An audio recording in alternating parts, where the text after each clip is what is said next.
روزہ ڈھال ہے۔ حضرت ابو ہریرہ رضی اللہ تعالیٰ عنہ بیان کرتے ہیں کہ رسول اللہ صلی اللہ علیہ وآلہ وسلم نے فرمایا کہ روزہ ڈھال ہے، اس لیے نہ تو بری بات کرے اور نہ جہالت کی بات کرے۔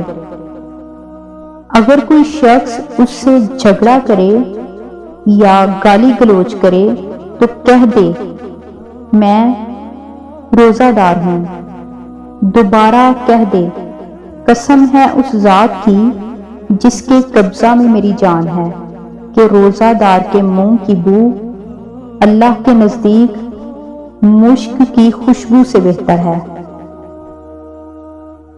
وہ کھانا پینا اور اپنی مرغوب چیزوں کو روزوں کی خاطر چھوڑ دیتا ہے اور میں اس کا بدلہ دیتا ہوں اور نیکی 10 گنا ملتی ہے۔